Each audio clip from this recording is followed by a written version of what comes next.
कहा जाता है कि कुछ चीज़ें सिर्फ देखने के लिए नहीं होती और कुछ आईने सिर्फ आपकी परछाई नहीं दिखाते। ये कहानी एक ऐसे रहस्यमय काले आईने की है जो सच और झूठ का खेल नहीं खेलता। वो सिर्फ वो दिखाता है जो आपकी किस्मत में लिखा है या जो आपको देख रहा है। अनुष्का अपने मम्मी पापा के साथ एक पुरानी हवेली में रहने आई थी। घर बहुत बड़ा और खूबसूरत था, लेकिन एक कमरा हमेशा बंद रहता था। गांव वालों का कहना था कि उस कमरे में कुछ ऐसा है जिसे देखने की किसी की हिम्मत आज तक नहीं हुई।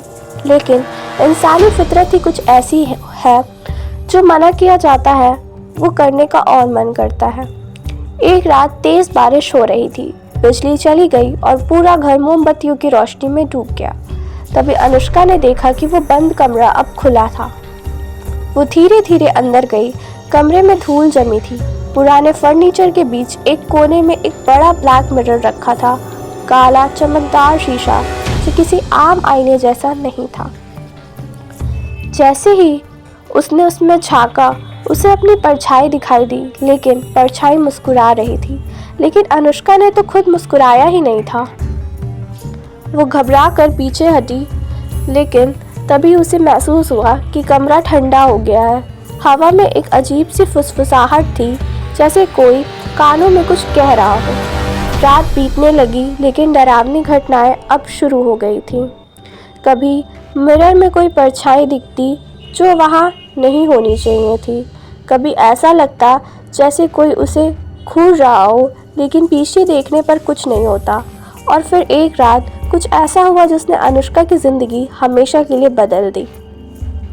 उसने आईने में झांका और देखा उसकी ही परछाई उसे घूर रही थी, लेकिन इस बार उसकी आंखें गहरी काली हो चुकी थी।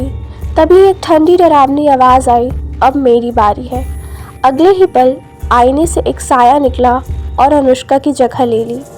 सुबह जब अनुष्का के माता पिता ने उसे देखा तो वो बिल्कुल सामान्य लग रही थी, लेकिन उसकी आंखें, उनमें एक अजीब सा खालीपन था, जैसे वो अनुष्का होकर भी अनुष्का नहीं थी।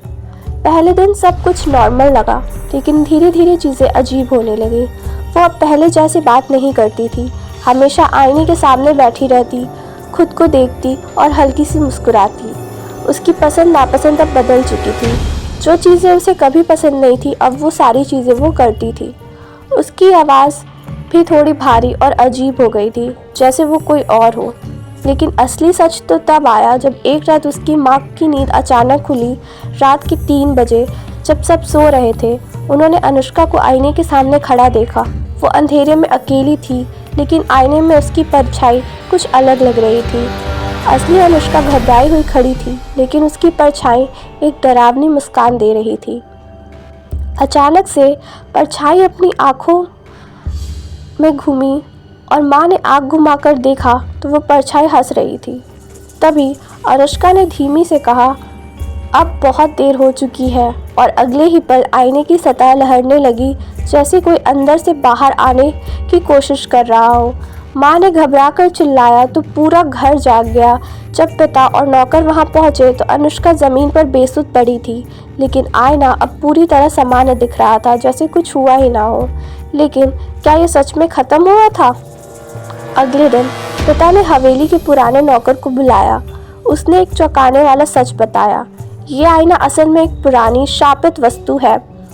ये वो नहीं दिखाता जो तुम देखना चाहते हो, ये वो दिखाता है जो तुम्हारी जगह लेना चाहता है। अनुष्का को तुरंत हवेली से निकाल लिया गया। कहते हैं कि आज भी जब कोई उस बंद कमरे में जाता है तो आईने की काली सतह में हल्की सी परछाई झलकती है। क्या वो परछाई उसी आत्मा की है? अगर कभी किसी काले आईने में कुछ अजीब दिखे तो पीछे मुड़कर मत देखना। हो सकता है कोई तुम्हें देख रहा हो या फिर अपने पास बुलाने की कोशिश कर रहा हो।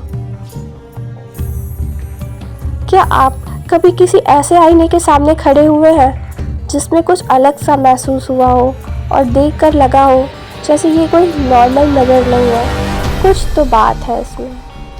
Thanks for watching.